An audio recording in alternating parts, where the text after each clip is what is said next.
Yes, correct. Present. Thank you. Yes. Coach Don Juan, Present. Mr. Prakash Nandani, Ms. Rosario Rodriguez, Mr.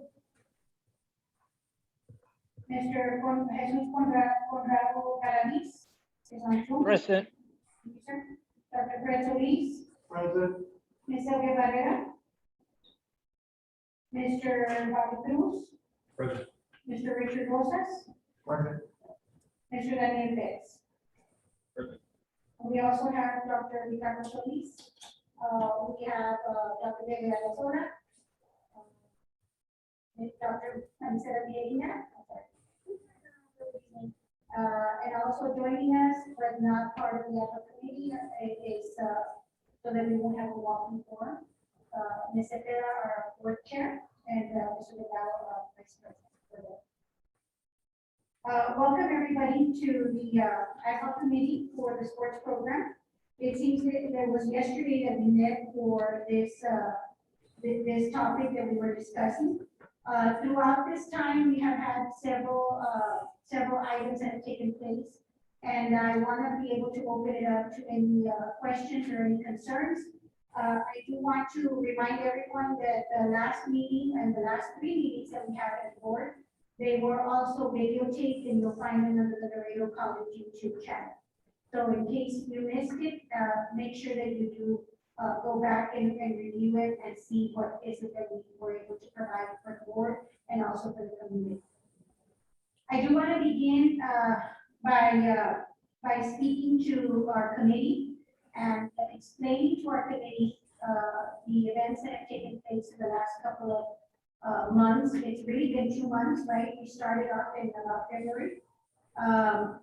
We met several meetings, which we met about 3 meetings here. We discussed several things.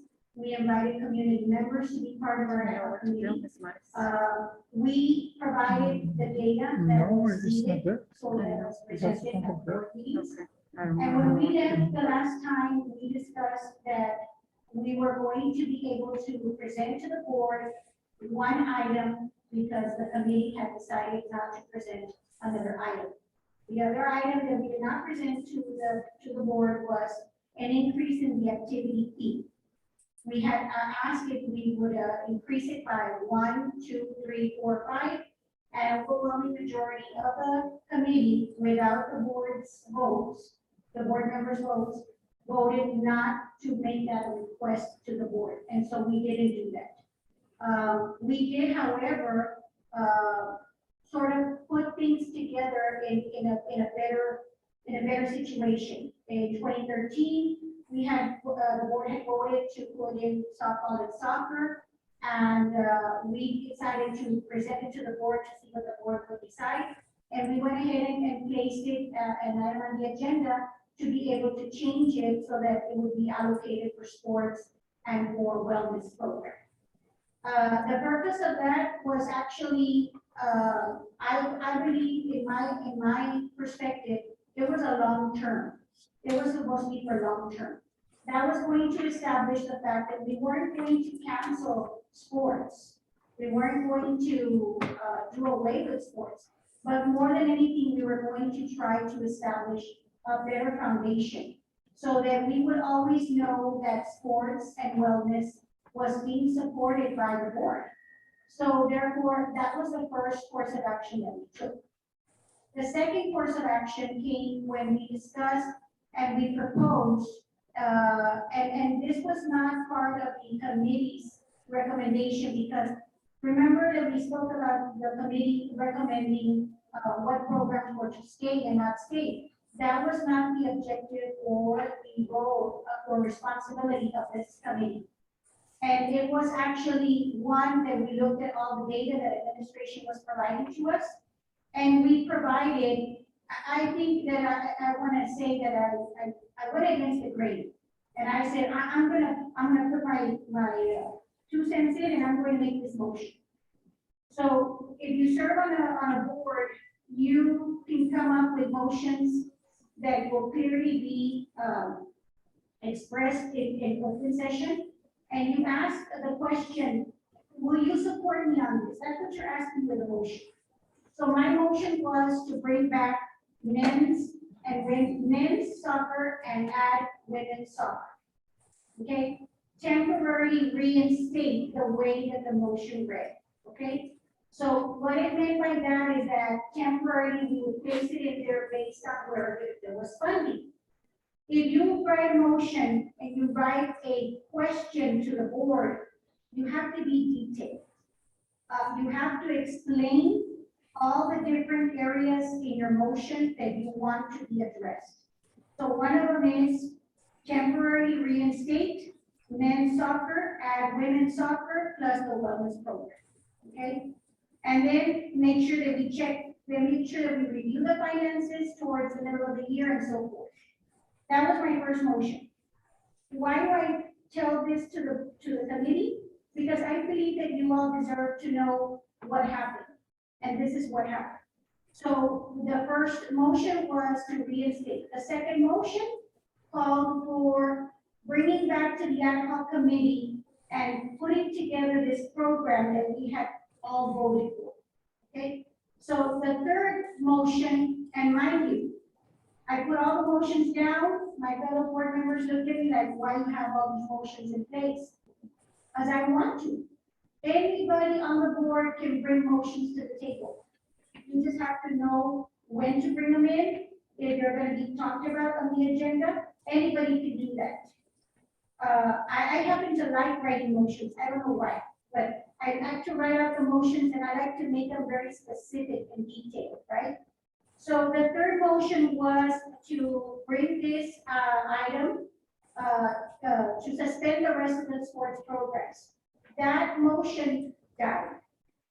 That means that there was not enough, a majority of the vote from the board that would carry it to suspend the others temporarily until we got going with the 31st. Okay, so that was Thursday. So the three motions were on the table.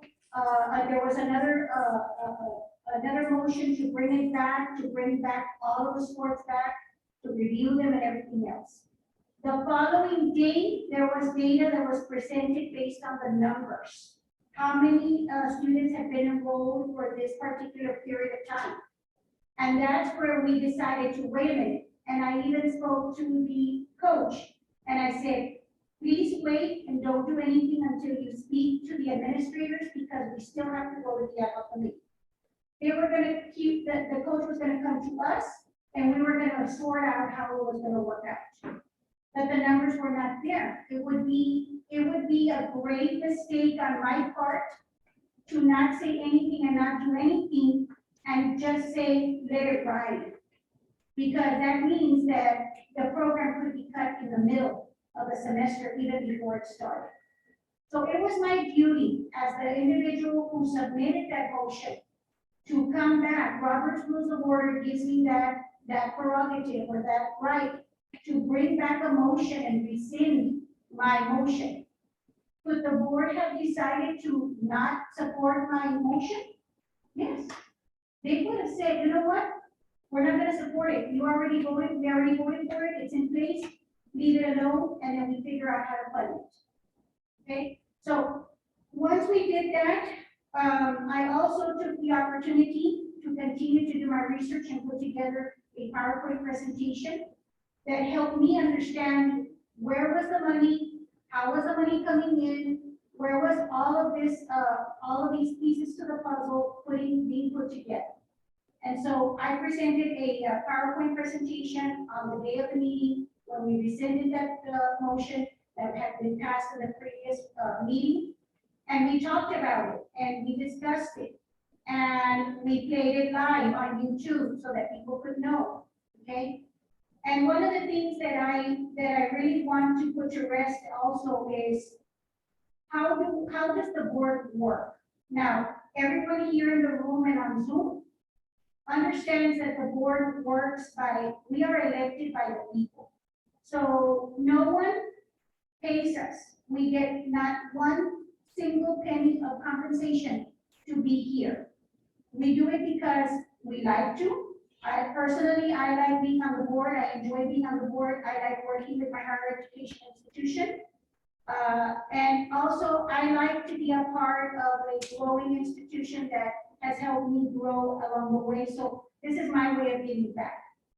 But when we hear words like misappropriation of funds, where did the money go? Was the money spent? I'm gonna go back to how we work a budget.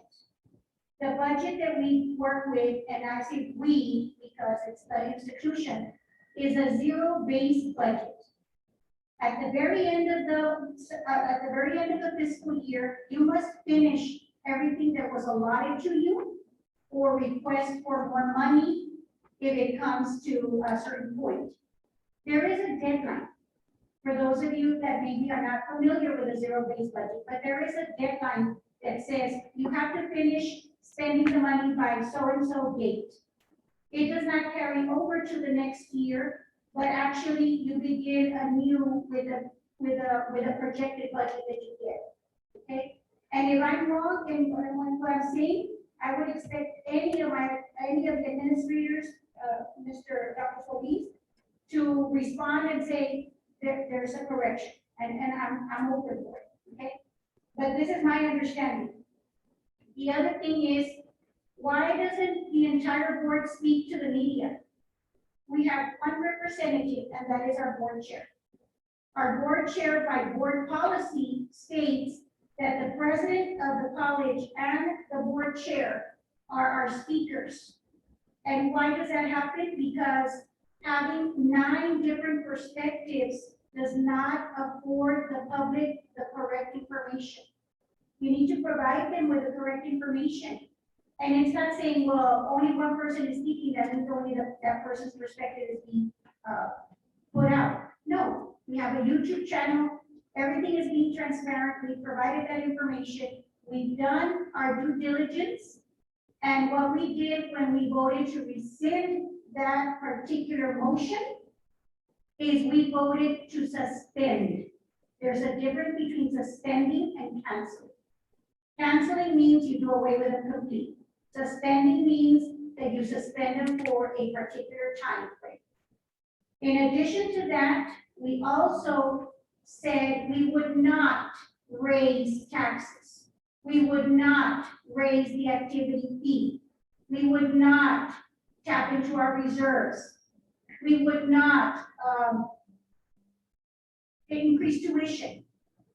By that motion that was put out there to the board members, those board members that voted in favor of suspending also voted in favor of not raising those different categorical areas that we would have to raise taxes or anything else. A penny, I can deal with a penny, but a penny multiplied by the number of square footage that I have in my lot, in my house, adds up.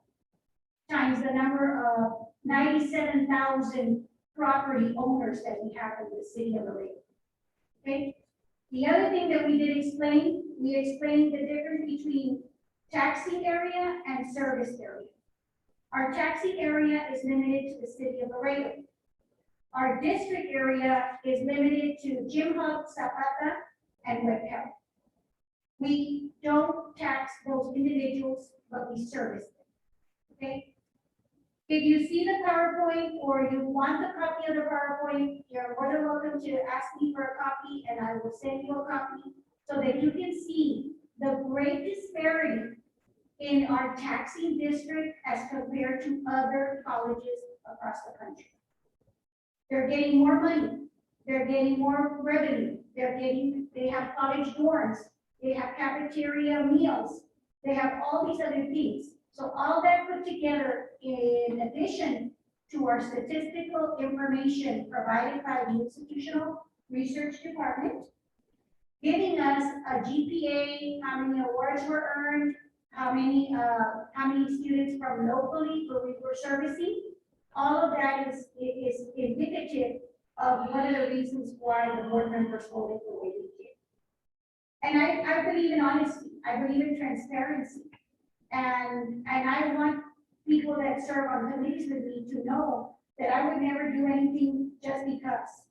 I would look at it, I would review it, I would study it, And I feel and breathe, and another thing that people have said, you never played sports, so how could you make a decision on sports?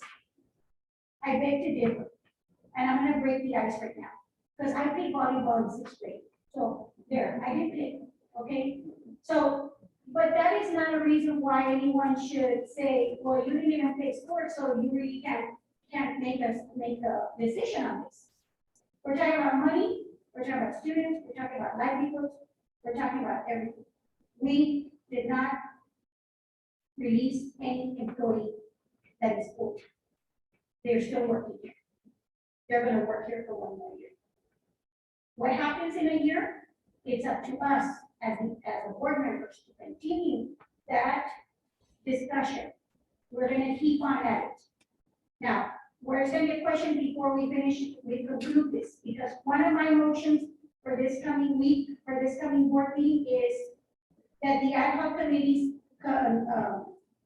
finish off their job, or the ad hoc committee continues their job indefinitely until December, if we have to.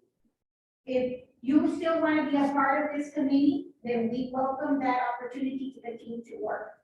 Mr. Galaviz, you are a student who graduated, and so if you want to continue in this committee, you just let me know, and we will continue to invite you to the committee beyond the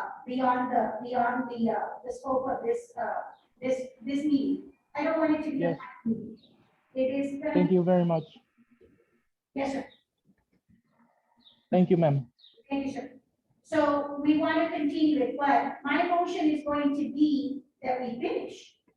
But if I see that there's still an interest from our staff members and also from our community members, then I would welcome that opportunity to bring that back to the board, to explain to the board that I would like to continue to have this committee be working together. Okay, so that is on the table at the end of the meeting. We won't do 2 or 3 meetings a month. We will do 1 meeting a month, and we'll try to continue to be kept updated as far as what is the enrollment, where are the monies, what's the projected budget for next year, and so forth. Okay, so I've explained a little bit about the review of May the 10th. So are there any questions up to right now? We are going to discuss what the board did vote. The board did vote to temporarily implement or put in place the wellness program for this year that's coming up. And so we want to explain what the wellness program is. Also, because the funds that are there are going to be used for that right now. Okay. Any questions? We'll start with questions from this side. I know Mr. Pettis might be writing some items down. Maybe we want to start it off with the questions. Let's go on.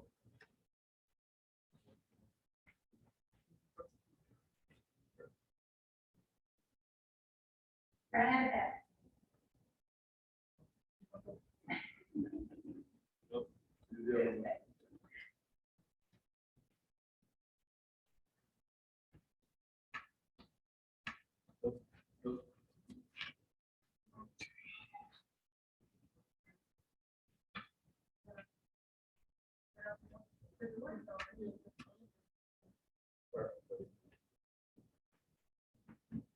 Here we go. Get started. Sorry about that.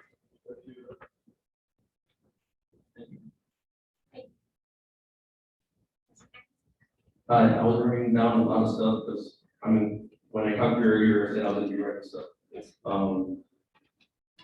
What's the wellness program like? What does it entail? Okay, so the wellness program, there's going to be a presentation before we conclude our meeting, and they're going to share with you how much it costs, what is it, what's going to be happening based on the recommendation from the board, meaning that we temporarily implemented something. My first motion had the wellness program plus a soccer team also.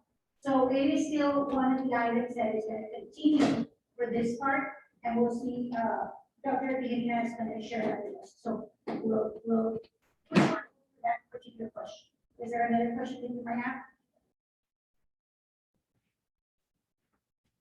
Yes. Yes. As far as with the loosening of the COVID restrictions, there should be more students. Yes. So did you all take into consideration that? Another question I have, in what instance do you use the reserves? I'll answer the first question first, which is the COVID students. This past year, we had a certain amount of students that were registered, but they were not coming to campus because they were at home, okay? So because the campus was closed. But we did find, through conversations that I had with Dr. Solis and also with other members of the administrative team, why are the kids not signing up? That was my first question. If you're at home, why are you not signing up? If you have financial aid, why are you not signing up? A lot of the students, they decided not to attend class this year, or they took a break.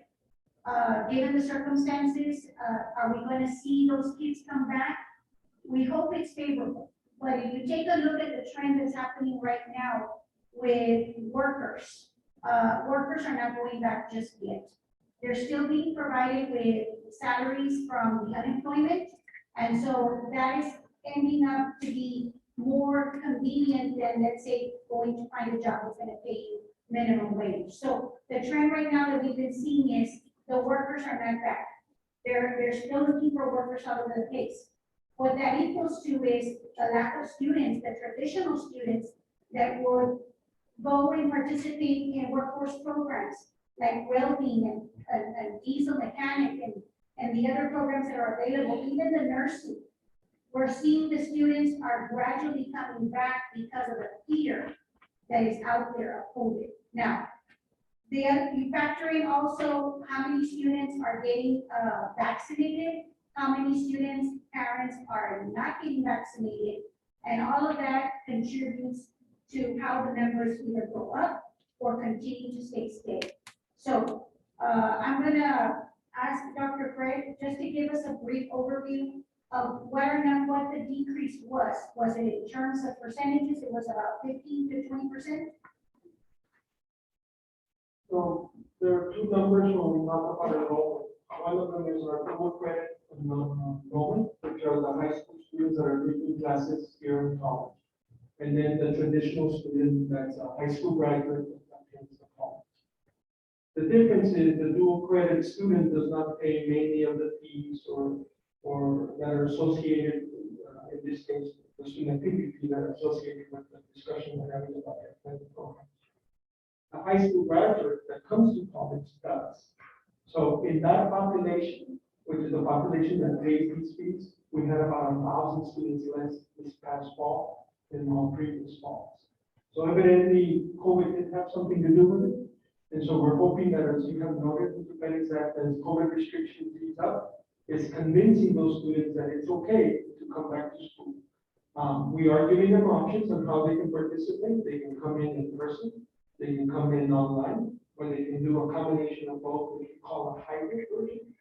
But again, at the end of the day, it's their decision whether they want to participate or not. But we put as many, we open up as many doors as we possibly can. For the 2020, 2021, these are good numbers to document. We had 102,801 semester credit hours. You divide those by 3, and it tells you how many classes were taken. Okay, we had 45,922 semester credit hours for the dual.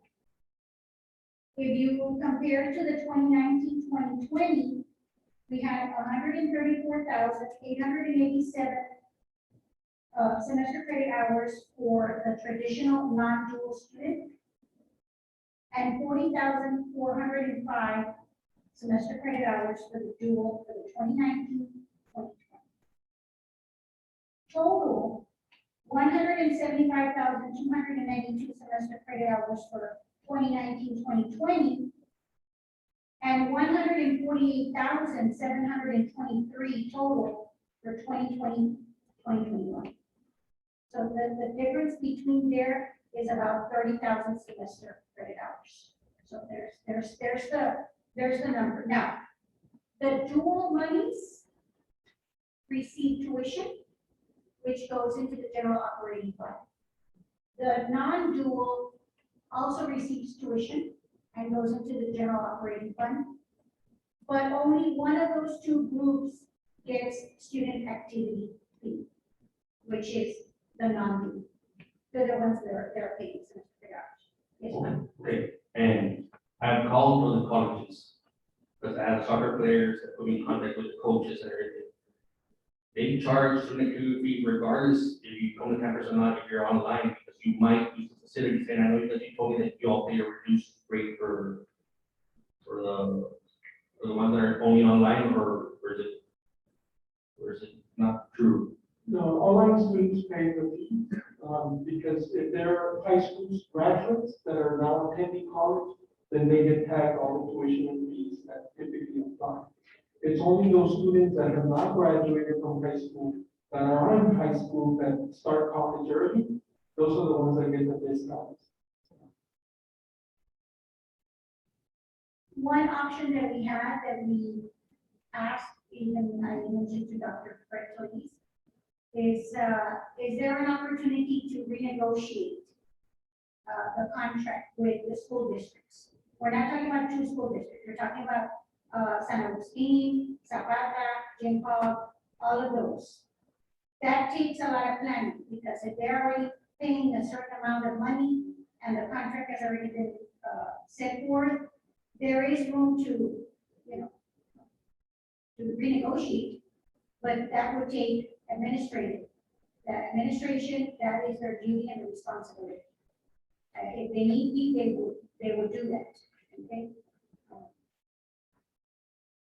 I was trying to find it, there is two fees that are coming back. Two fees that we suspended for this year. One of them was the parking fee. It was $15, not $15, right?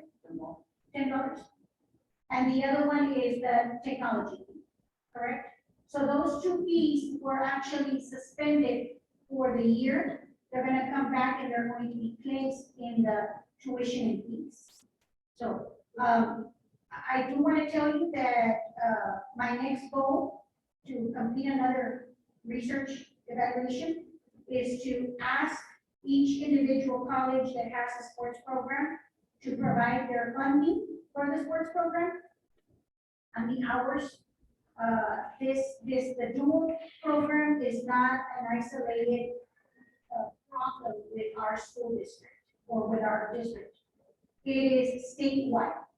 And where does it come from? In 2013, the legislature passed a referendum, or a Texas Higher Education Coordinating Board passed a goal that by the year 2030, 60% of the 20 to 25-year-olds would have a certificate or an award. So that's why you see the increase in dual enrollment, because they're starting at 9th grade, or they're even starting at 8th grade to get them ready for 9th grade, so that when they graduate, they have at least a certificate, and they're into that bracket of 20 to 25. Am I on the right path, Dr. Fritz, right? If that's where it came from, more or less about 2012, 20, more than the 60, 30, 2013, 2013. Correct. Any other questions?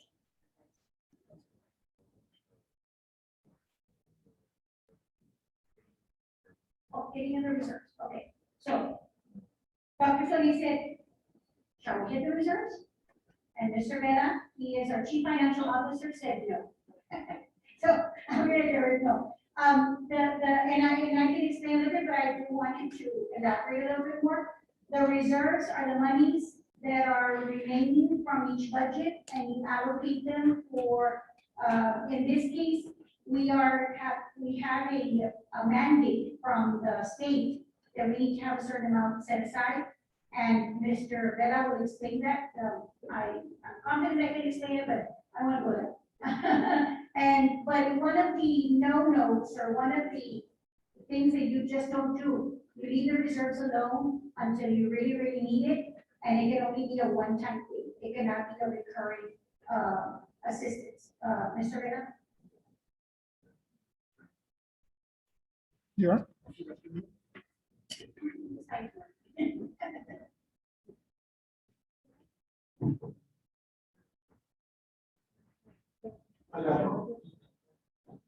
Yes, as for the use of the reserves, it's not a recommended practice. As a matter of fact, the coordinating board and our accreditation agency SATs do not view that favorably.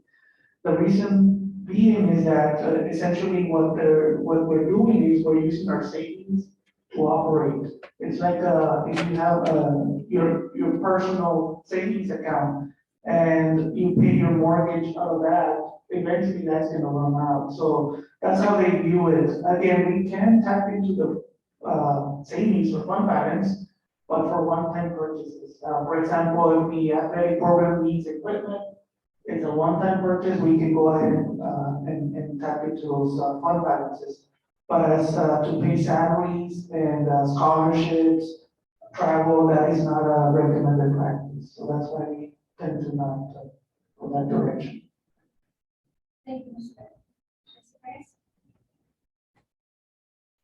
Sorry, I have a few more. That's okay, sir. Is student life also losing part of the funding? You want to answer that question? Yes, student life is also being impacted by the low enrollment.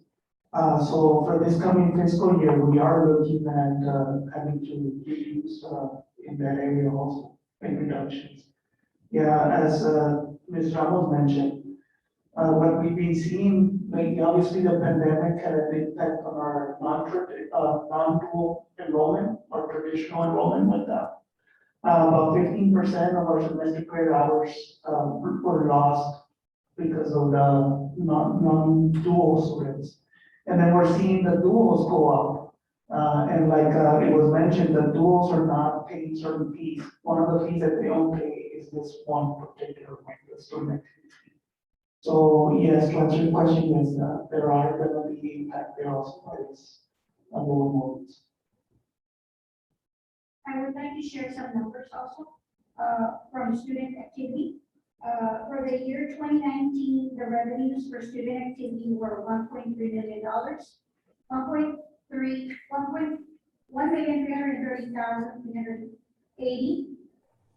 390, sorry. And for 2020, it was 1,348,807. For student life, there was a budget of 765,408 for 2019, and for 2020 it was 761,757.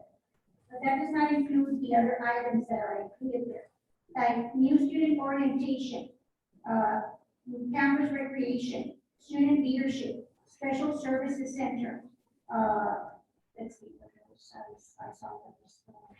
The presidential student ambassadors, the associated student organization, the Phi Beta Kappa, the campus recreation and kinesiology. In 2020, they did not receive any funding. Projected, this was the revenue that came in, but at the end, they needed to offset. And for example, in 2019, there was a $150,000, $150,363 that was provided from the general operating fund. In other words, there was not enough money being generated through the revenue that needed to be offset. And so at the end of the year, they provided that money. That was one question that was posed. Why isn't the student activity fund increased or being provided with more money? Well, the only reason that it's generated is because it's through the student activity. So those numbers are important to note, that a combination of things exist in the student activity fund, and one of them, the majority of it, is individuals that are on payroll, okay, including the soccer and the softball. They were continuously paid in 2020, in the first part of the fiscal year of 2020, from the student activity. So those monies are utilized from there for a variety of things. If you cut to give to others, you've got to take some of those things out. And like data capital would go, Associated Student Organization would go, Presidential Student Ambassadors would go. Some of the other ones like student leadership, campus recreation, those items will be reduced. And eventually for this coming year, those are some of the areas that will be affected. Can you reduce salaries? You can't. If the salary is set, and that's a salary that is being given to the employee, in this case, you don't reduce the salary. It would have to be there would have to be a real good reason to reduce salaries. Any other questions? May I? The chair recognizes Ms. Maris, and I'll come back to Mr. Perez. If it's okay, sir? Oh, well, I'm sorry. If he's not finished, he can finish. That's okay. My question can wait. It kind of dovetails. I think it kind of dovetails into what he's commenting on. Yes, ma'am. Then we can, Mr. Perez? Go ahead, Mr. Perez. He's saying that it's okay. You may. Okay. Okay, thank you.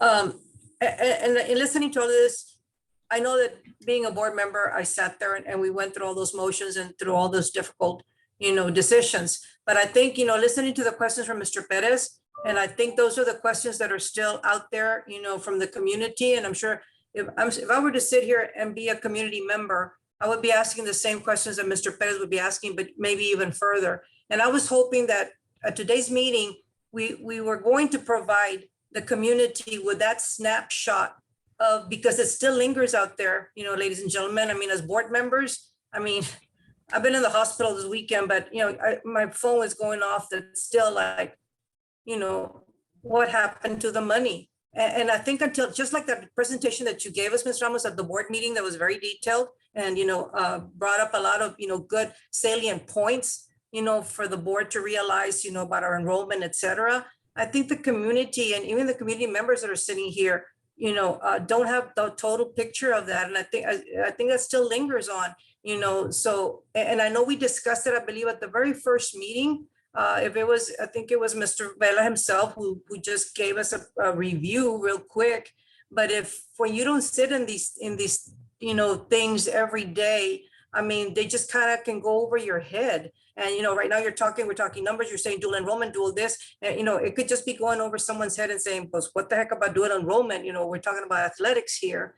So until something, happens and we put it in a snapshot form and put it in either in a spreadsheet or kind of like the PowerPoint that you did, maybe then that they will already get a better understanding and then be able to close that page. And then we can now look to the future and work on bringing those programs back someday. And for the moment, accepting this wellness plan that we have and embracing it, with us and the community as a whole. So I was hoping that we were going to see that today, that, as a recap, if nothing else, so that the community members could understand a little bit better, that back then, it's still the question. So you closed athletics for a year, you suspended it. So what happened? And I know we have answers. We know more or less know as the board that we deal with the budget and all of that. But to a, John Q. Public, a person out there in the community who pays the taxes, and wants to get an understanding so that they can better support us. I was hoping, we would hope that if we have another meeting, maybe that could be presented only, like I said, as something of information, to be had by these, by our community, and they can better understand. Thank you. And I had all the intentions, and as a matter of fact, Mr. Elias is my witness, that I had already sent him the PowerPoint.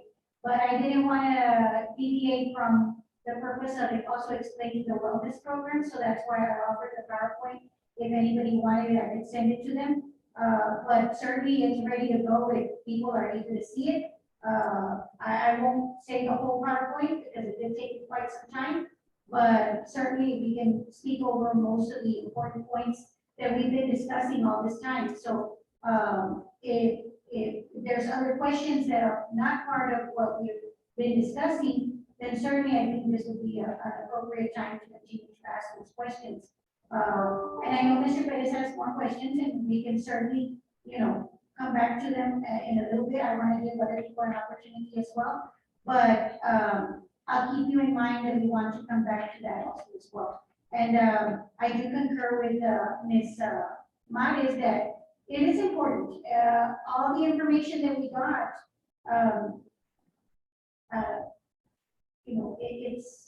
it's information that's out there. It's information that you ask the right questions, you ask the right people, I bothered a lot of people, I emailed a lot of people. I asked questions, I said, give me this, and this, and this, and, it was, to put it together was a feat in itself, to make sure that those questions that were out there were being asked. But I'll come back to you, Mr. Perez, if that's okay. I want to see if anybody else, and Mr. Cruz or Mr. Rosas have any other questions. And we can certainly play that particular, and then also I can send it to you through your email as well. Okay, Mr. Cruz? Questions? Mr. Rosas? Who wants to go first? Richard Rosas for the record.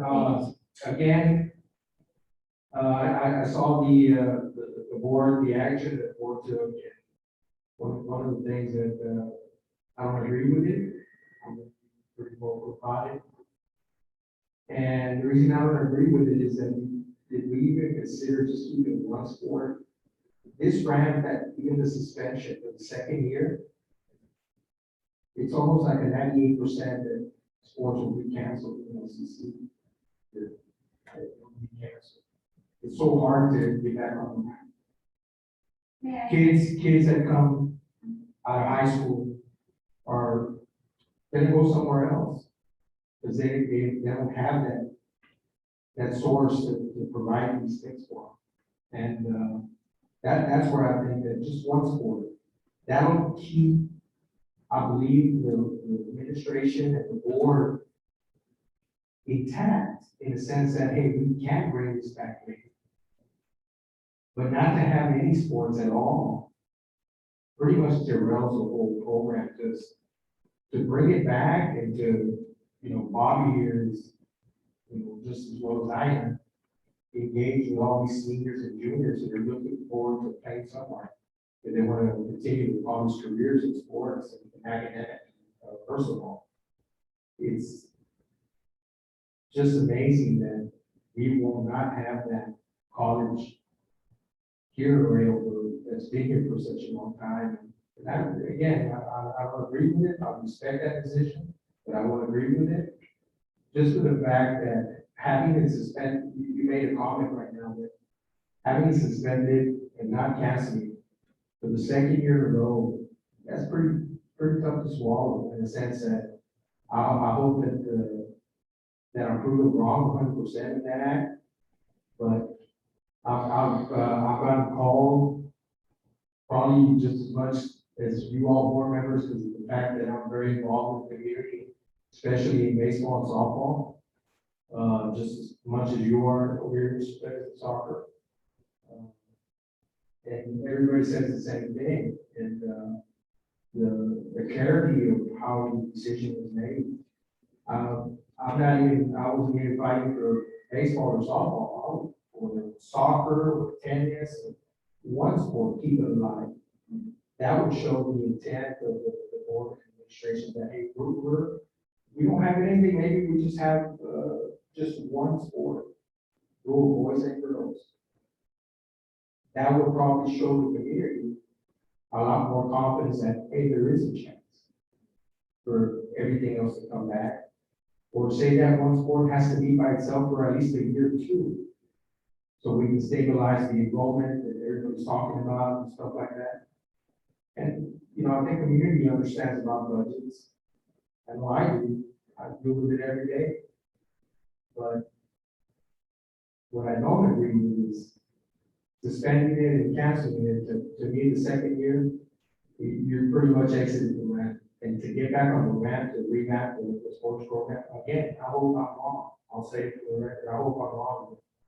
I'll ruin those things, I'll put a pretty good chunk of money that instead of being very tough to bring back, because just the continuity with high school, not only here locally, but surrounding South Texas that might have come, to attend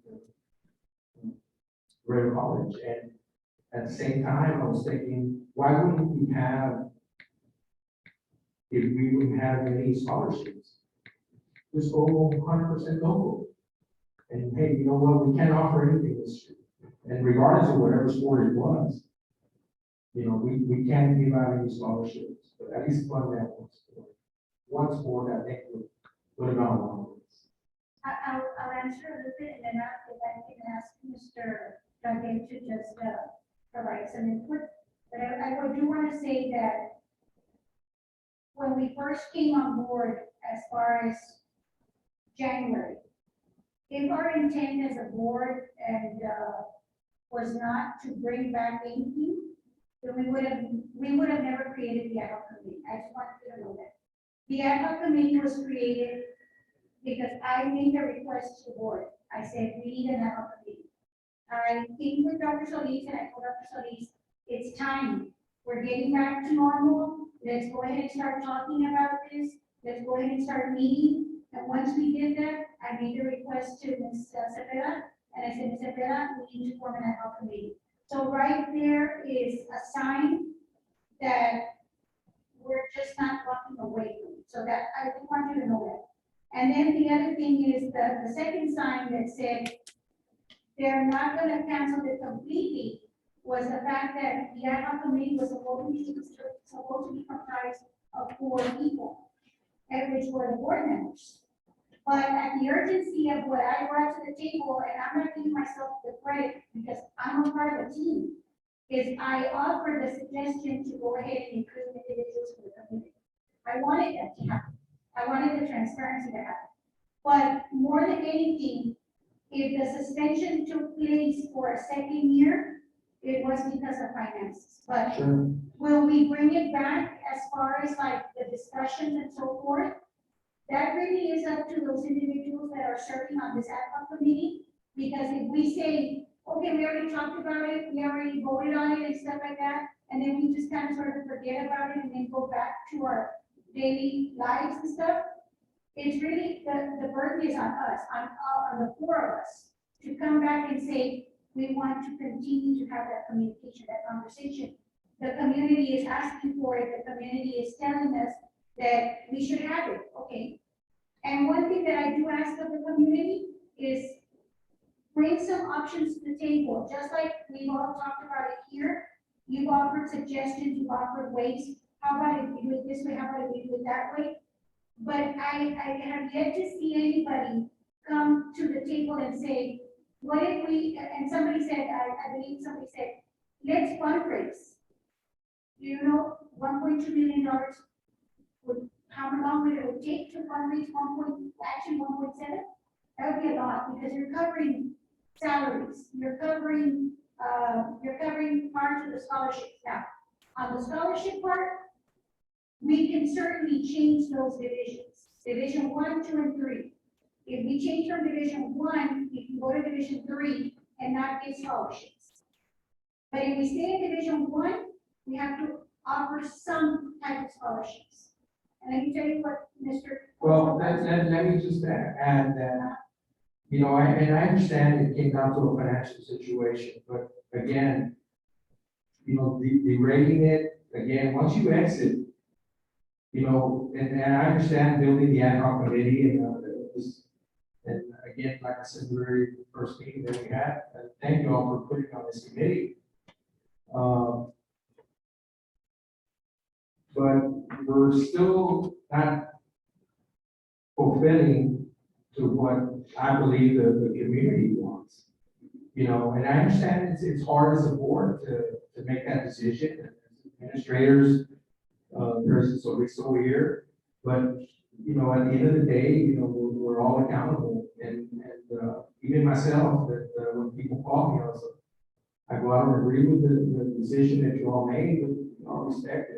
Yes. But I believe that if you all are even considering, like you all call it, suspending, I would truly recommend that you all put something together for the following year, so you all can put it out there. Because right now, we can have a meeting every month, and people, to me, we'll be talking here to the guys blue, red and green, and at least the community wants that, at least me, being part of the community. Everybody wants answers, hey, you know what, we are coming back with one sport in 2022. And we're not, because we come to revisit it every month, and we're seeing enrollments, like we're talking about, getting enrollments up.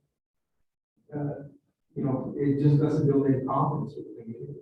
And that's, at the end of the day, is it a tough decision? Either you're gonna cancel it and we move on, or are we gonna be very serious about saying, hey, why don't we start working right now for 2021, 2022 coming in, or for the next budget year that you all have, and we want to talk about salaries. I'm looking at that financial committee with you guys, and believe me, I don't have a budget to make things happen. I'm pretty good. So, but not to slap anybody in the hand. I'm sure you all have great capable people starting out from Crystal Solis and everybody administrative, but all the respect of them, but again, we just have that confidence in the community so we can have it as a whole of the college here, and so they can see and understand that, hey, you know what, it's suspended, because everything I hear right now is that, that was not really, it just doesn't stop. You're here, you see it on social media, and now I just even feel pretty bad about our senior classes and junior classes that are pretty much floating away, and they're going to be not only not coming here, even as you all need every student to come and register, because I think it's important, because that's what y'all are talking about. So pretty much that's going to affect whether it's 20 kids. I look at whether it's one kid or two kids. I look at enrollments and enrollments. So to that aspect, I'll close my case there.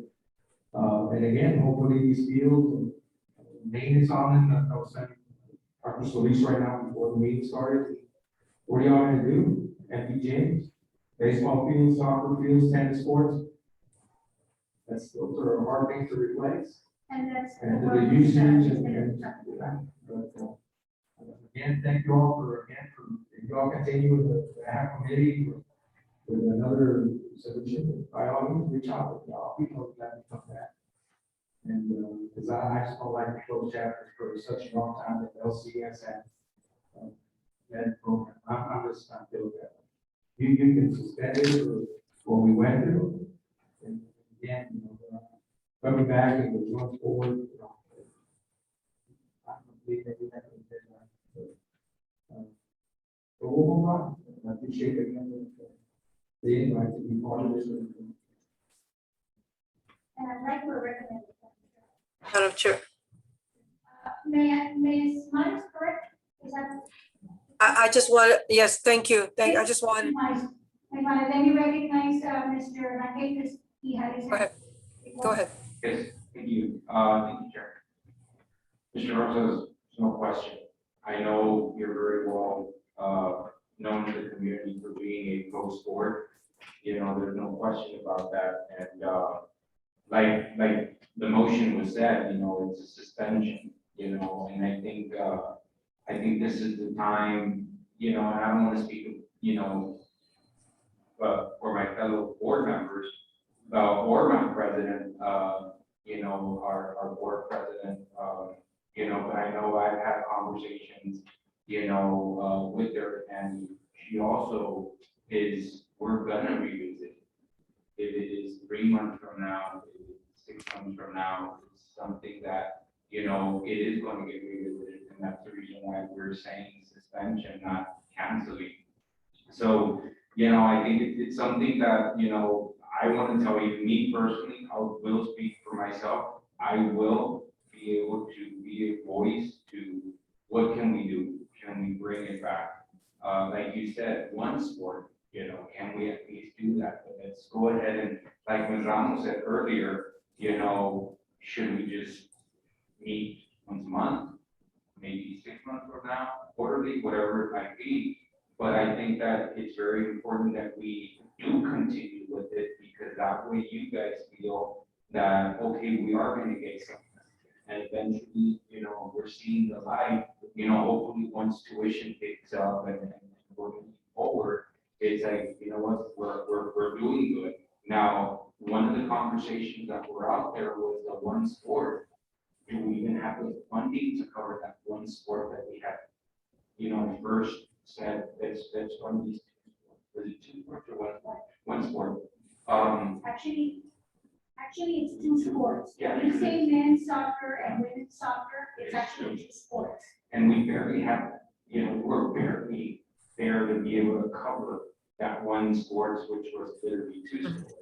So again, there's no question that we are trying. There's no question that there's a lot of, deliberation between me and my fellow colleagues, on actually being able to see what we could be able to do.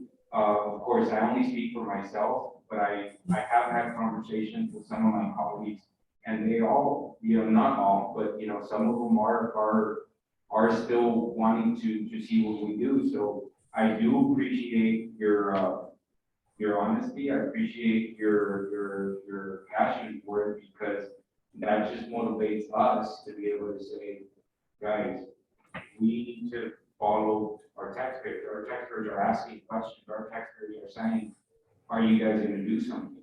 Are you guys going to bring it back?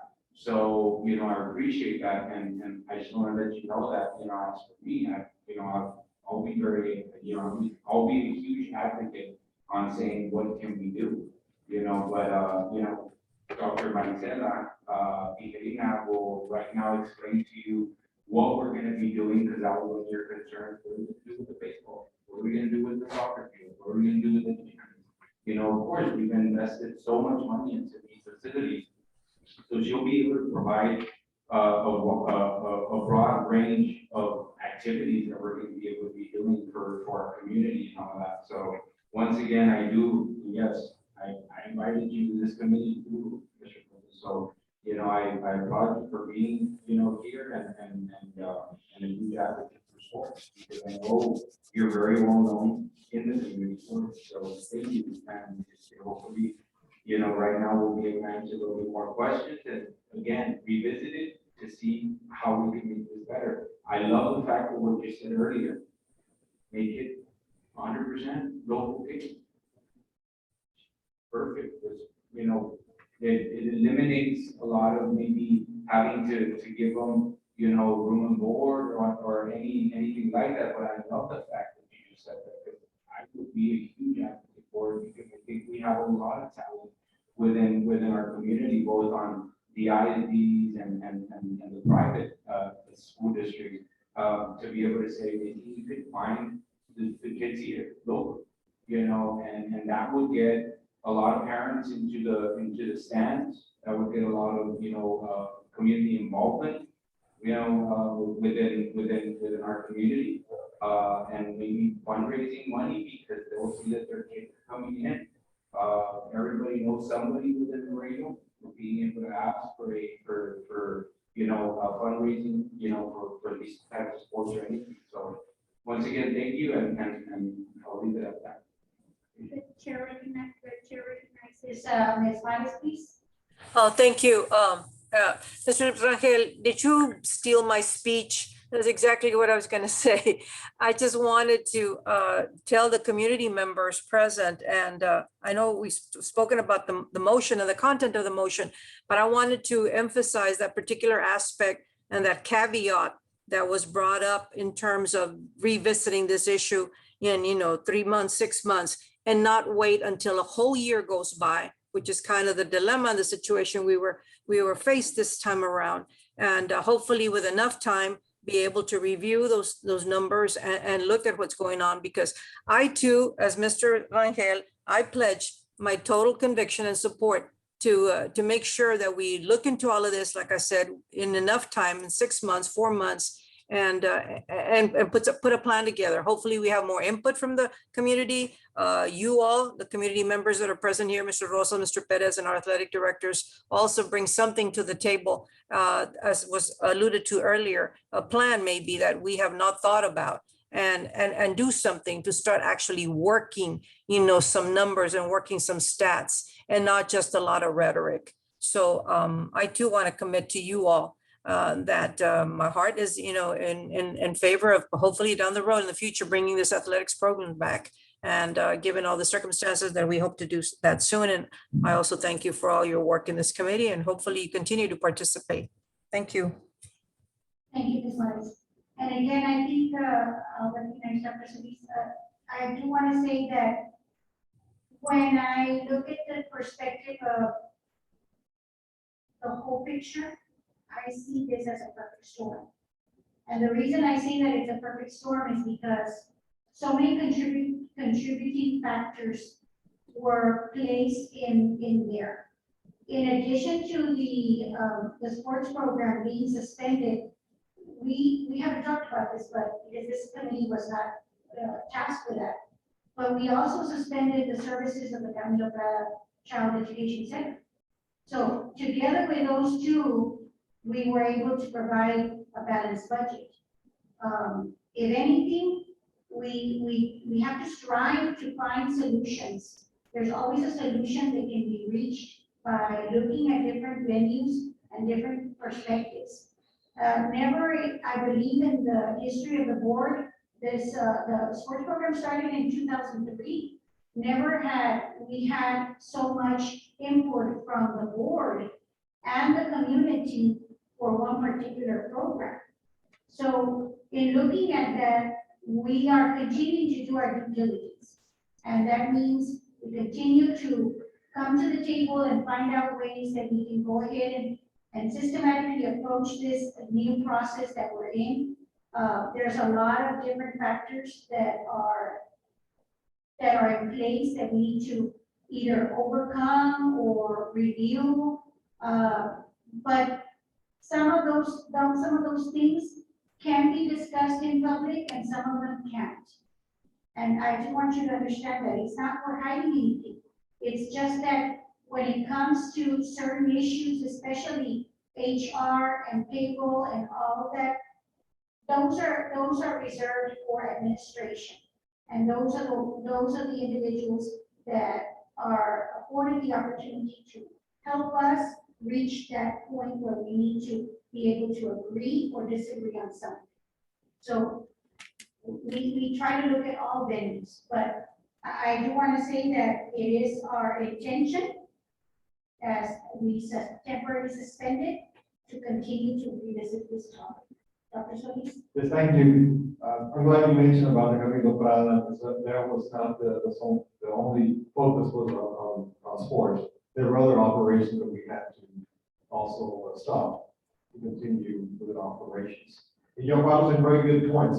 Now, college higher education financing is a very complicated model. It's not very easy understandable, especially by your average person in the community.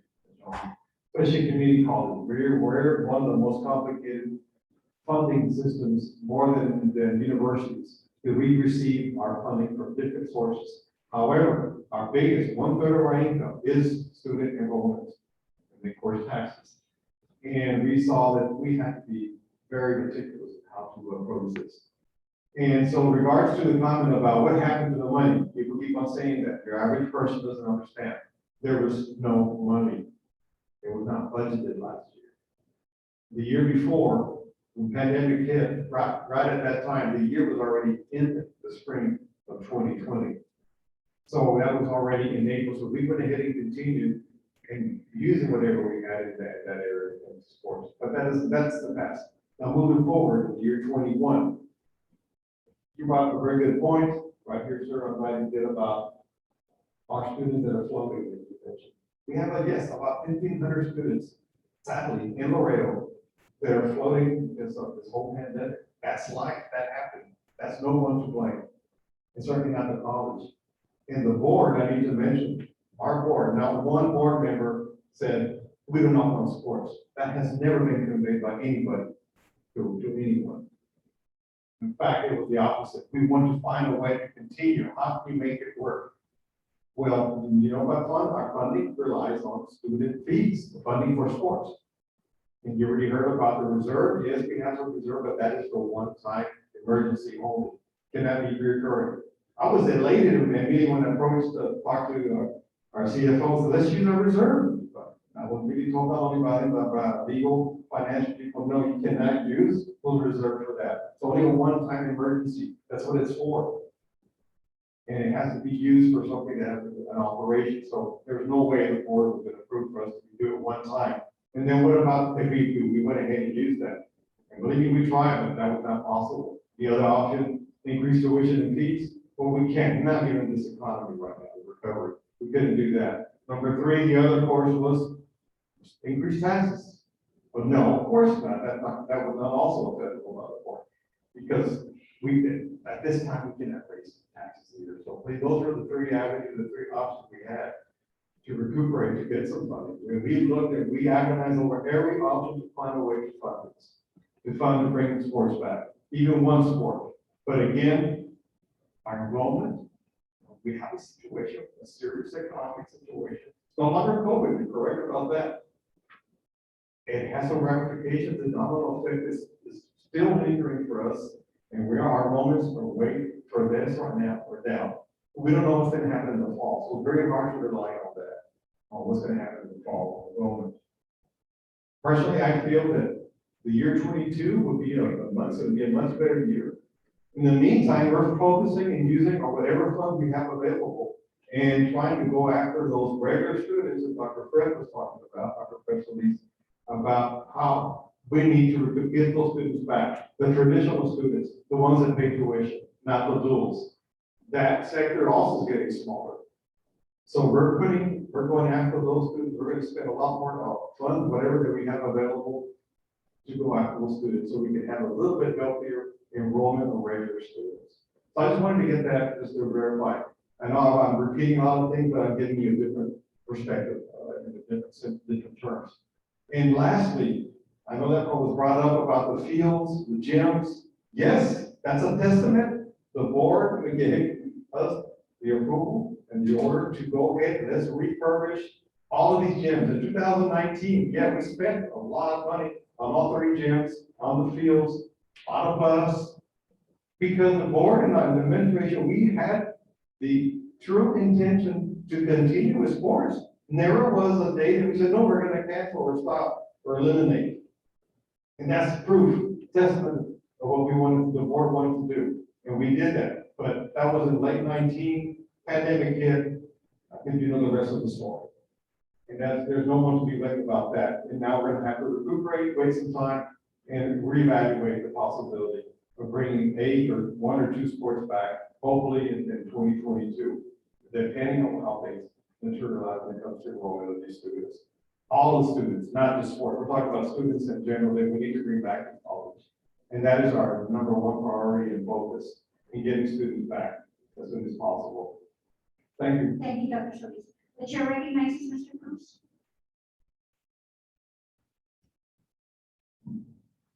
Well, just real quick, I'd like to hear about the wellness.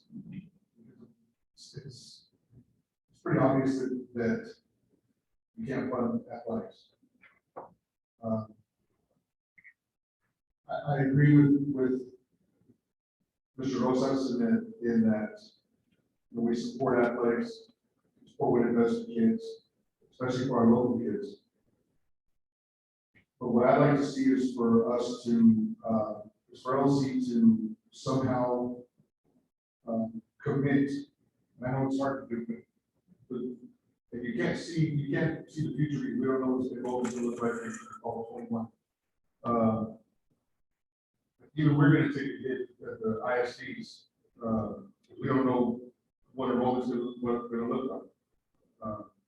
It's projected to dip a bit. But that being said, everyone here needs to understand that once you suspend, it's going to be very, very hard to bring it back. There are three coaches, I don't know them here, I don't know them very well, but if I were them, I'd probably be looking for jobs elsewhere. Because it's so uncertain. Once you shut down, once you suspend, that's probably what I would do, is start looking elsewhere. And then once you do that, once you've lost those three coaches, then you start to get the label is, it's gonna be hard to replace them, hard to redo it, because nobody's gonna want to come here knowing that every single year after this, there's that danger of getting shut down after that, which was already kind of starting to happen a little bit pre-COVID because of dipping enrollments, and we understand it. Were you committed to athletics? Obviously, you built fields, you got a bus, you refurbished gyms, you got weight equipment. Obviously, yes, you are. But once enrollment starts taking a dip, then you gotta start to rethink things, whether it's sustainable. My recommendation would be to somehow keep one or two sports. If you have one sport, let's say you bring back men's soccer, try to bring back women's soccer as well. And just keep those two sports with the option of things getting better in 22 and 23. That way you can maybe bring back another sport, find a way to fund that as well. If it's not soccer, say soccer because that's the coach that's in place right now. But I wholeheartedly agree with Mr. Rosas in that once you shut down, once you suspend, it's going to be very, very difficult to get back. You're going to lose those coaches, and it's going to be hard to replace those coaches. Everyone else that know that I don't think anyone's want to take a chance in coming here knowing what they're up against. If you're going to bring it back to 22, 23, I recommend that, we do it right. And with that being said, I'd like to hear about the wellness program. Thank you, Mr. Cruz. Chair recognizes Dr. Villarina, and do you have that, Mr. Elias? Yes, ma'am. Can you go ahead? Oh, Mr. Perez, the chair recognizes Mr. Perez. No, just that, I need to go work at 8, but I work at the Columbia Fire Station, so I won't make it in time if I leave after 7, so. Okay. So, But thank but you. we'll send you this one too, please, we'll send it to your email. Thank Okay, you. thank you. Mr. Perez, if I may Yes. say, Thank you Thank you.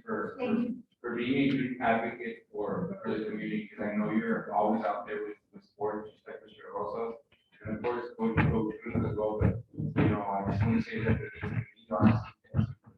the dedication to the athlete. So Thank you, thank sir. Perez.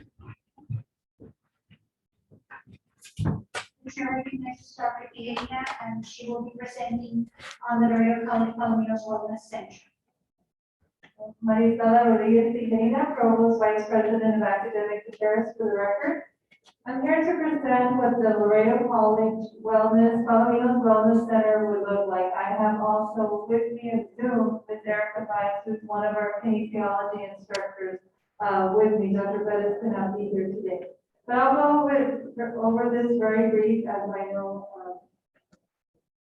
The goals for the Wellness Center have always been to expand Palomino's Wellness Center opportunities for students and employees. It's to help visitors improve at least one of 6 wellness dimensions, which is physical, social, intellectual, emotional, spiritual, and environmental.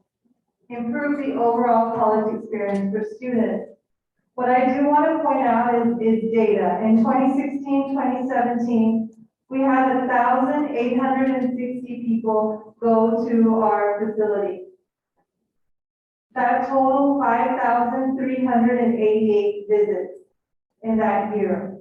In 2017, 2018, we had 3,073 people, 10,232 visits. And then in 2018, 2019, we don't really count that year, but we did have 1,975 people go with 6,928 visits. Now, why I share this data, or that last year we were doing remodeling for about 4, in some cases 6 months. So that's why we don't have true data, but just alone, we had 1,975 people go during that time prior to the renovations that we did that Dr. Solis talked about. So in the Wellness Center, what we want to do is continue offering a diverse selection of wellness activity on a drop-in basis. This is where we draw in community engagement, where we can hire different people that have certifications, let's say to do Zumba, water aerobic. It's like going to a gym where you have a schedule of events or classes for the month, and you offer multiple classes throughout the day, at night, morning. And also, students and employees are afforded access to the facilities at no cost. You also provide recreational equipment so that to the students, so let's say a student wants to rent a basketball and go shoot some hoops in the Maravillo gym, this program would allow them to do that. Also, pathways for non-credit certifications such as personal trainer, first aid. Believe it or not, with the expansion of a lot of gyms going on currently, we have had a lot of calls of whether we offer personal trainer certification. So we think this, or we know would help provide workforce opportunities for the people in the community. And last but not least, this would be something new where we would possibly grant LC graduates access to the Balominos Wellness Center to service for a nominal semester fee, very similar to what TAMU does, where they charge their alumni. I think it's like $50 or $60 per semester, and we would do the same. Some of the activities, as I mentioned before, that we're looking at: aerobic, art therapy, boot camp, CrossFit, financial planning. Wellness is not just the physical, as I mentioned, there's many dimensions in it. So financial planning, high intensity interval training, meditation, mindfulness, spinning, water aerobics, and Zumba. So what this would allow is the student doesn't have to go through the whole admission, financial aid. They just show up to the classes just like you would do in a gym. They just have to present their valid ID. And then these are the facilities that we currently have that Dr. Solis talked about. Fort McIntosh, we have the Maravillo Gym, the LEAC Fitness facility, the sports complex. At the South Campus, we have the JCT Fitness facility and as well as the sports complex. At the Maravillo Gym, we have cardio machines, free weights, general fitness, and indoor basketball courts. At the LEAC, we have cardio machines, cycling, hammer strength, free weights. That's a big deal for a lot of people that know about fitness. Having this particular equipment is all new. General fitness and the hammer strength selectorized machine. At the sports complex at Fort McIntosh, we have our baseball field, soccer field, softball field, tennis courts, track, and swimming pool. South Campus at the JCT Fitness, we have cardio machines, cycling, free weights, general fitness, indoor basketball court, and selectorized machines. And at the South Campus again, we have baseball fields, basketball courts, soccer field, and tennis courts that will all be available to our students. This is just a preliminary starting off. What we presented to the board is that wellness, that's the beauty of it. It's very flexible depending on what your budgets are. You could work with the minimal, which is 137,000 to 270,000 that we have presented to the board. And 270,000 is having a lot of part-timers, having the facilities open, and having more than anything, a lot of the classes. But to start off the pilot, we're looking at hiring 9 part-time gym attendants. In the past, we have hired gym attendants primarily to students that are want to be, future coaches or want to go into training, physical training, kinesiology, wellness, futures. This will also allow for 2 lifeguards, anywhere from 6 to 12 part-time instructors that I talked about. one Palomino Wellness Center coordinator, and recreational equipment. So the projected cost, we're looking at about 137,000. But again, it's very flexible, working with these type of budgets. And that's pretty much a conclusion. I kept it really short. Any questions? For Dr. Villegas?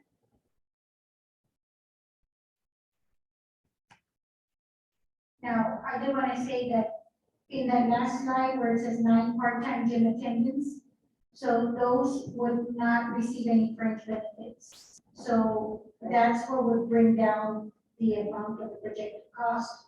The recreational equipment, in 2014 and 2015, the baseball coach was actually providing the support for the swimming pool. So you would come in on Sundays, I know I did, and you would pay a fee to be able to participate. If you were a member here, then, or you were a student, then you would be able to utilize it. And so would the employees also as well. So the swimming pool was a big hit at the time, hoping that it comes back and people continue to use it and so forth, because that one hasn't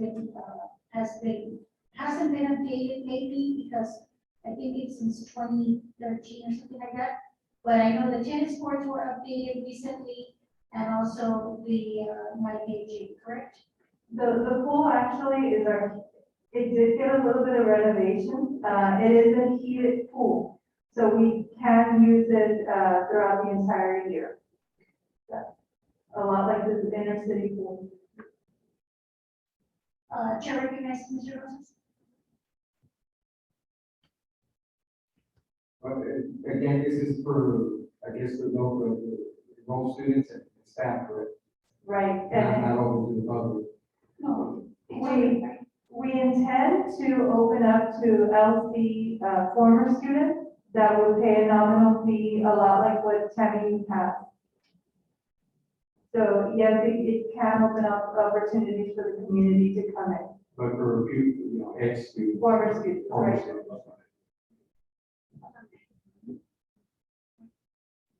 And the other thing was also, you didn't include it here, but one of the discussions was also to begin providing some camps that maybe could start even during the summer, and that would also contribute to, the availability of the different types of programs that are out there. That is correct, Ms. Ramos. We had talked about maybe summer camps with school districts to try to tackle obesity. I know that health sciences also wanted to, this also brings in a lot of health fairs opportunities and an expansion on that to not only our students, but the surrounding neighborhoods, in both campuses. Sure, Mr. Rankin. Yes. Thank you to Dr. Pijerina. I'm glad that, you put everything in perspective of what we're going to be doing.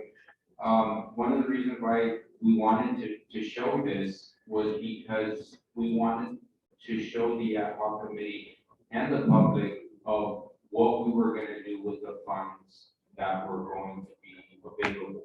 And, like Mr. House said earlier, and Coach Blue, well, what are we going to do with all these fields? What are we going to do with the gyms and everything? I mean, we're trying to be as productive and as useful as possible of our equipment and all that. So, again, this is something like you mentioned, Mr. Rosas, don't let it go. And these are one of the reasons why we instructed staff to continue or would come up with a plan, because we didn't want the community, even though, yes, we did motion to suspend, but, like you mentioned, Mr. Rose, don't let it go, and of course, this is just a start. This is just something small, but again, it's something to show the community and everybody out there that we are not letting go of this, and I feel very strong that a lot of our trustees, my colleagues, feel the same way, that we don't want to let it go. We feel that we have to revisit it, I feel like that, but, I just, I just think this is a great start. And then once again, keep hammering it at, keep hammering at it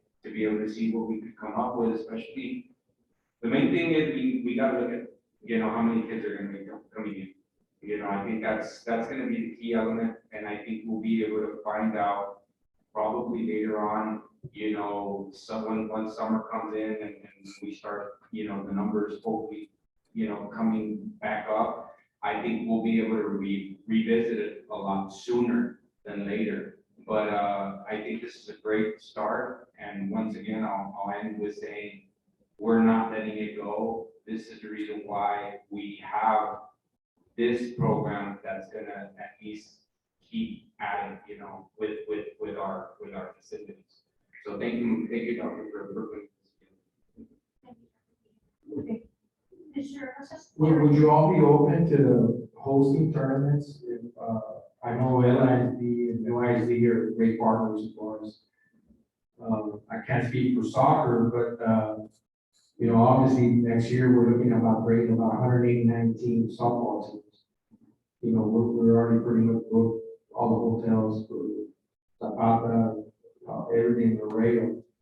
And the reason I say that is that it'll keep coming, kids, juniors, seniors, freshmen to look at y'all's campus. Right. Obviously, we do have our insurance that covers liability with what we offer to UISD and LISD. And that's something for y'all to consider as a insurance.